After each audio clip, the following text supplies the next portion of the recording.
Hello dear students, हमने chapter 1 super senses को page number 1 to 7 तक रीड कर लिया था। आज पार्ट 2 में हम पेज नंबर 8 to 14 रीड करेंगे। तो चलिए शुरू करते हैं। Page number 8, sharp year. Sharp year मतलब अब हम बात करेंगे ऐसे एनिमल्स की जिनके कान बहुत शार्प होते हैं। In class 4 you read that we can not easily see birds ear. Class 4 में हमने देखा था कि हम बर्ड्स के कानों को जल्दी से नहीं देख पाते हैं। Their ears are small holes covered with feathers. जैसा कि आप पिक्चर में देख रहे हो, बर्ड्स के कान छोटे छोटे होल्स की तरह होते हैं जो कि उनके पंखों से, उनके फेदर से कवर्ड रहते हैं। तो अभी आपको करना है write the names of 10 animals whose ears can be seen. तो आपको 10 एनिमल्स लिखने हैं जिनके कानों को आप देख सकते हो।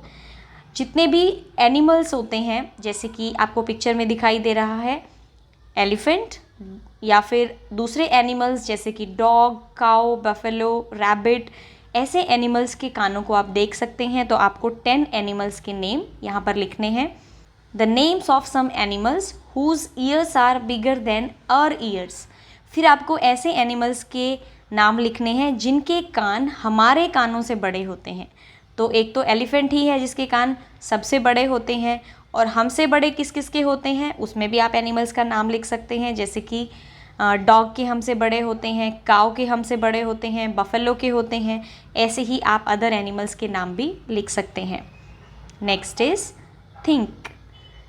Is there some link between the size of animal ears and their hearing. आपको क्या लगता है एनिमल्स के कानों का क्या उनके सुनने की कैपेसिटी से कोई कनेक्शन होता है? मतलब अगर किसी के कान बड़े हैं तो क्या वो ज़्यादा सुन सकता है, या फिर किसी के कान छोटे हैं तो क्या वो कम सुन सकता है? क्या ऐसे होता है? चलिए देखते हैं। ट्राई दिस, ये ट्राई करते हैं। For this activity find a quite place in your school.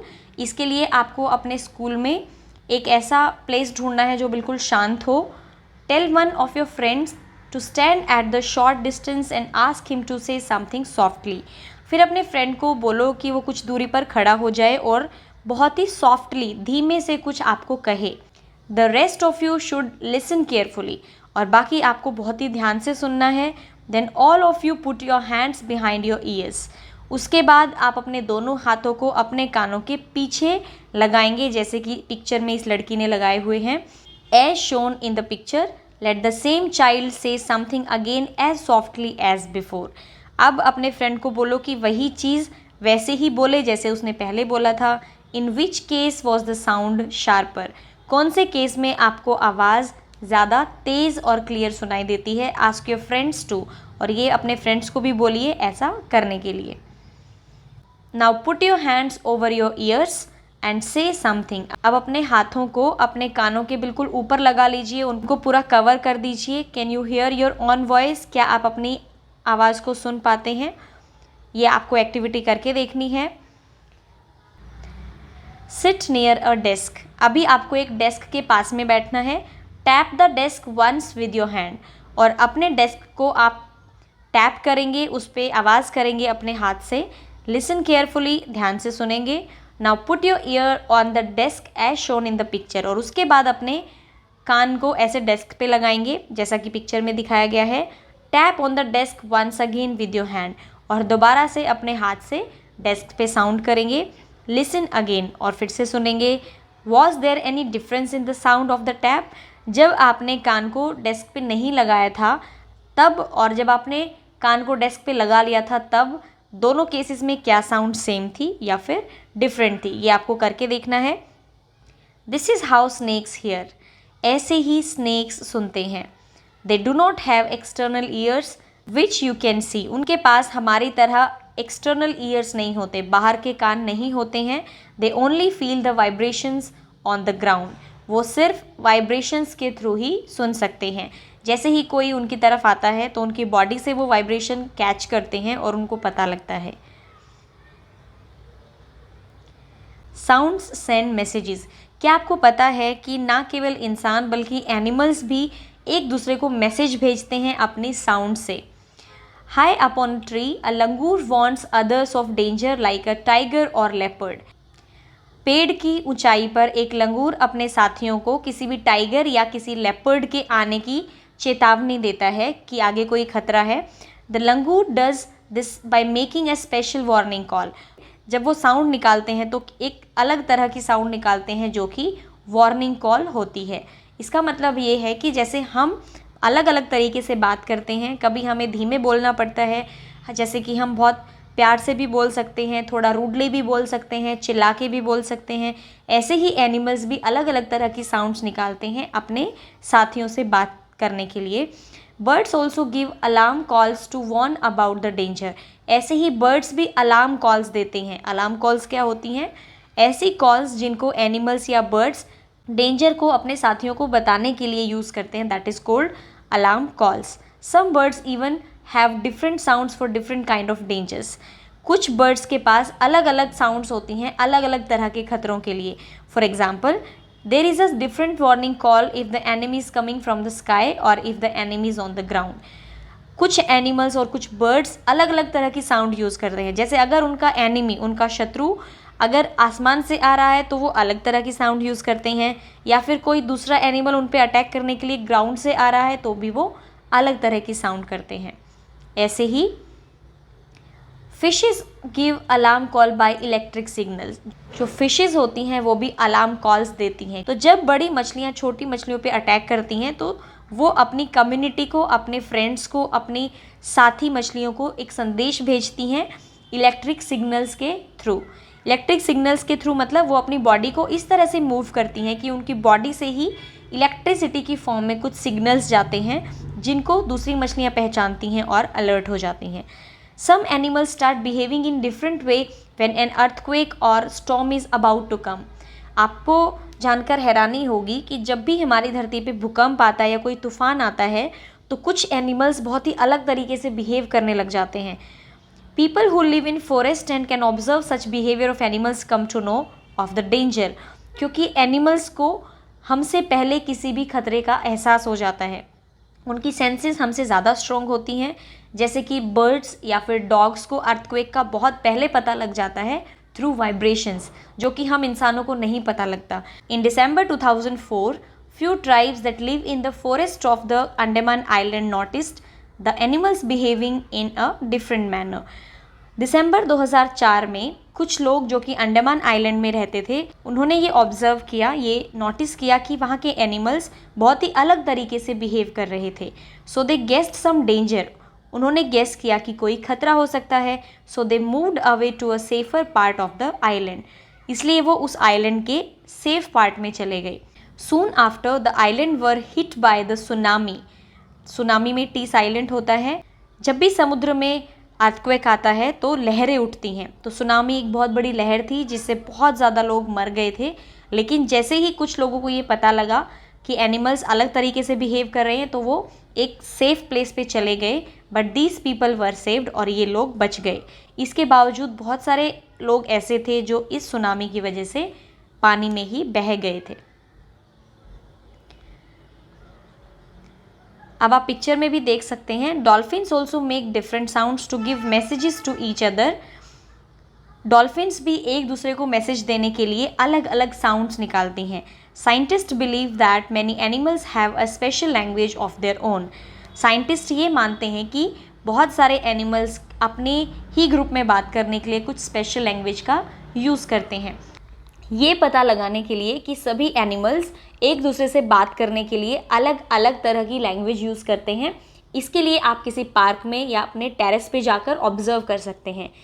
आपने देखा होगा कुछ बर्ड्स शाम के समय या सुबह के समय आसमान में एक साथ उड़ते हैं, और जब वो एक साथ उड़ते हैं, एक साथ इंजॉय करते हैं तो उनकी साउंड अलग तरह की होती है।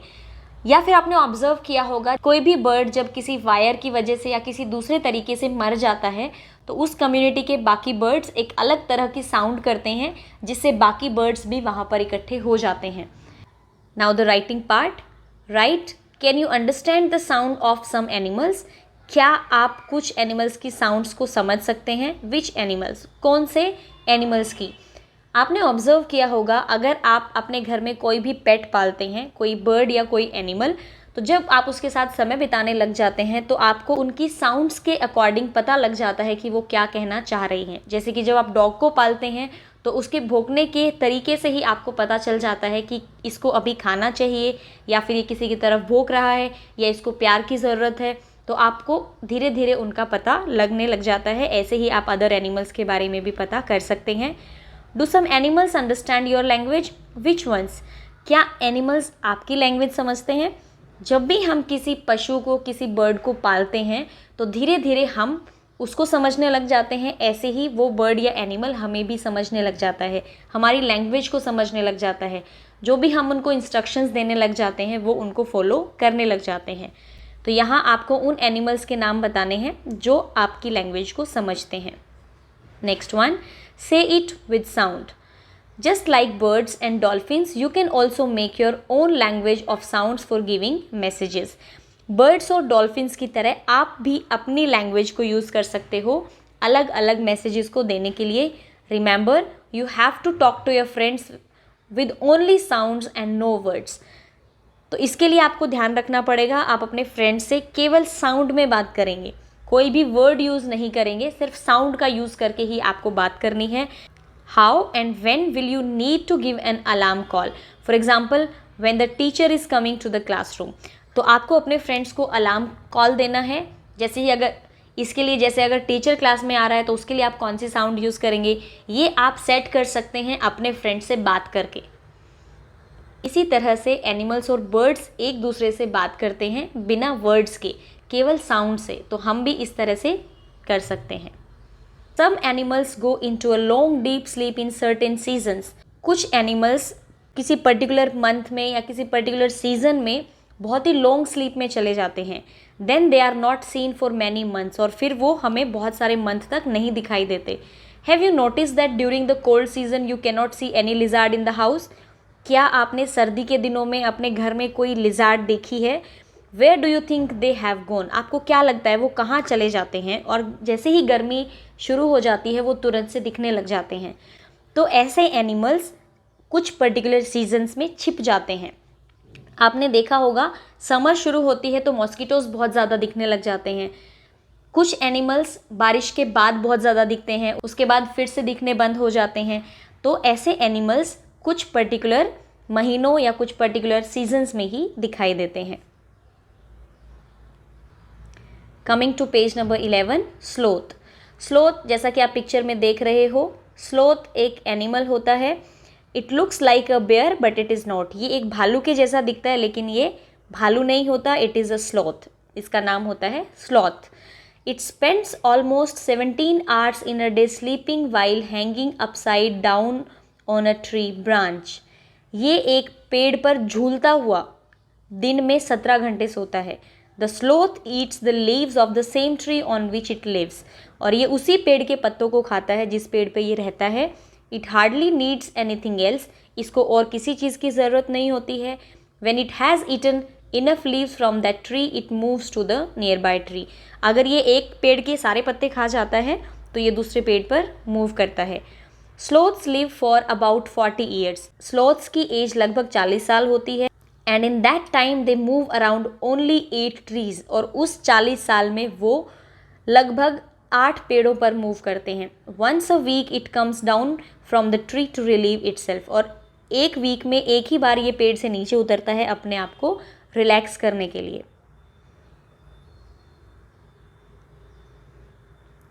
यहाँ आपको एक क्लॉक फॉर्म दी गई है। If you were to show a sloth's daily routine sleeping and waking in 24-hour clock, this is what the clock would look like. अगर आप एक स्लोथ का जागने का और सोने का समय एक घड़ी से दिखाएंगे, 24 आवर्स की घड़ी से दिखाएंगे, तो ये कुछ इस तरह से दिखाई देगा। जब आप इस घड़ी को पास से देखेंगे तो इसमें आपको 12 पार्ट्स दिखाई देंगे और आपको एक पार्ट को 2 आवर्स में काउंट करना है। जैसा कि चैप्टर में बताया गया है, एक स्लोथ 18 घंटे सोता है, तो हमें कितने पार्ट्स को कलर करना है?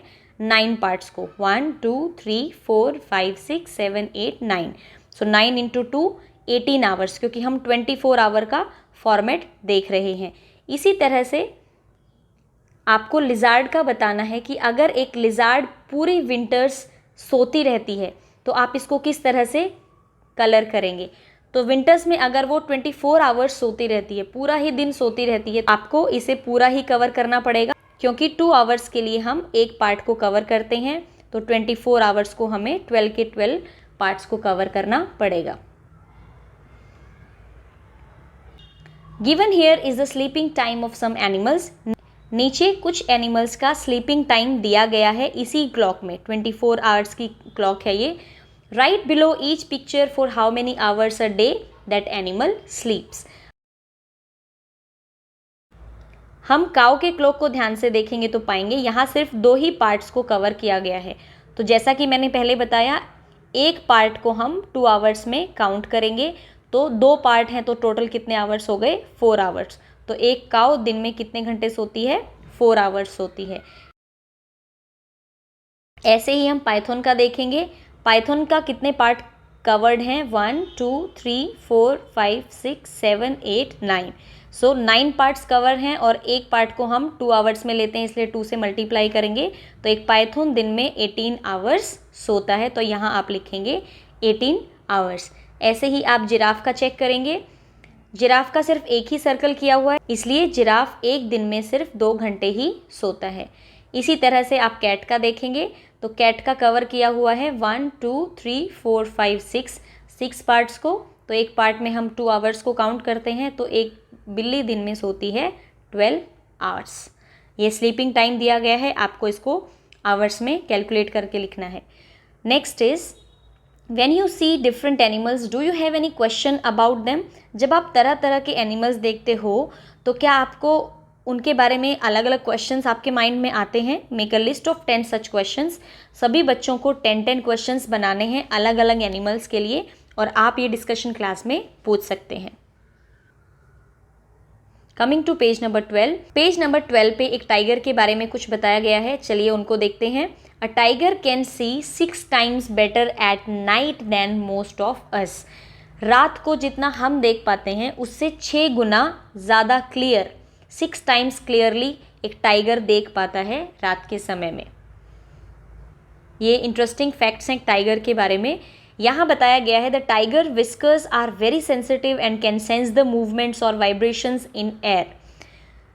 टाइगर्स की जो मूछें होती हैं, जो विस्कर्स होती हैं, वो इतनी सेंसिटिव होती हैं कि हवा में भी अगर कोई वाइब्रेशन होती है, कोई पत्ता भी अगर हिलता है तो वो उनको बहुत जल्दी सेंस कर लेते हैं।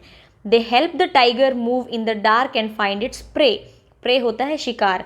तो ये जो विस्कर्स होती हैं यही टाइगर को हेल्प करती हैं उसका शिकार ढूंढने के लिए रात में भी। ऐसे ही एक और फैक्ट है टाइगर के बारे में। A tiger sense of hearing is so sharp that it can make out the difference between the rustling of leaves and the sound of an animal moving on the grass. Tiger की सुनने की capacity, सुनने की sense इतनी sharp होती है कि बहुत जल्दी पता लगा लेता है कि क्या ये आवाज़ पत्तों की थी या फिर कोई एनिमल ग्रास पे चल रहा है। इतने सेंसिटिव होते हैं। The ears of the tiger can move in different directions and this help to catch the sound from all round. Tiger के ईयर्स सारे डायरेक्शन में मूव कर सकते हैं, जिससे उसको हेल्प मिलती है हर डायरेक्शन से साउंड्स को सुनने में और पता लगाने में। अगला फैक्ट है tigers make different sounds for different purposes like when it is angry और to call out a tigress. Tiger भी अलग अलग तरीके से साउंड निकालते हैं। जब वो एंग्री होते हैं तो वो अलग तरीके से साउंड निकालते हैं, और जब उन्हें टाइग्रेस को बुलाना होता है तो वो अलग तरह की साउंड निकालते हैं। इट कैन ऑल्सो रोअर और स्नाल। रोअर होता है दहाड़ना, स्नाल होता है गुर्राना। तो ये दहाड़ना भी हो सकता है या फिर गुर्राना हो सकता है। Its roar can be heard up to 3 kilometres away. जब एक टाइगर दहाड़ता है तो इसकी दहाड़ को 3 किलोमीटर तक सुना जा सकता है, इतना लाउडली दहाड़ता है। Each tiger has its own area which may cover several kilometres. हर एक टाइगर का अपना एक एरिया होता है जो कि कुछ किलोमीटर्स का होता है। जैसा कि आपने चैप्टर में देखा था, डॉग्स अपने एरिया को मार्क करते हैं, इसी तरह से टाइगर का भी एरिया मार्क होता है। Tigers mark their area with their urine, और वो भी अपने एरिया को यूरिन से मार्क कर देते हैं। A tiger can at once come to know if there is another tiger in its area by the smell of the urine. Urine की स्मेल से ही टाइगर को ये पता चल जाता है कि उसके एरिया में कोई और टाइगर आया है। A tiger will avoid going into another tigers area, और इससे एक टाइगर दूसरे टाइगर के एरिया में जाने से डरता है, उसको अवॉइड करता है। The tiger is one of the most alert animals. Tiger को हम सबसे अलर्ट एनिमल्स में से काउंट करते हैं। And yet today tigers are in danger. लेकिन आज टाइगर्स खतरे में हैं। What do you think are some of the dangers to tiger in the jungle? क्या आप पता कर सकते हो कि टाइगर्स को जंगल में कौन कौन से खतरे हो सकते हैं? आपको क्या लगता है टाइगर्स को जंगल में क्या खतरा होता है? जैसा कि मैंने बताया, टाइगर्स अपने एरिया में किसी को नहीं आने देते हैं। तो कुछ एनिमल्स जिन्हें पता लगता है उस एरिया में टाइगर है, तो वो हो सकता है उस जगह को छोड़कर कहीं दूर चले जाएं। जब टाइगर को दूसरे एनिमल्स खाने के लिए नहीं मिलते हैं तो टाइगर्स मरने लग जाते हैं, ख़त्म होने लग जाते हैं। Can human beings also be a threat to animals? How? क्या इंसानों से भी एनिमल्स को खतरा होता है? बिल्कुल होता है। कुछ लोग एनिमल्स को अपने पर्पसेस के लिए मारते हैं, जैसे कि लेदर के लिए, मीट के लिए, या फिर उनका शिकार करते हैं अपनी विशेस के लिए, अपनी ज़रूरतों के लिए। तो ऐसे में हम इंसान भी एनिमल्स के लिए खतरा बन जाते हैं।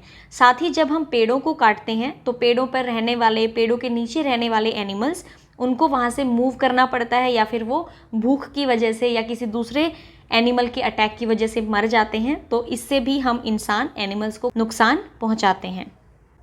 Do you know that today many animals are killed and their parts are sold? क्या आपको पता है बहुत सारे एनिमल्स ऐसे ही मारे जाते हैं और उनके कुछ पार्ट्स बेचे जाते हैं।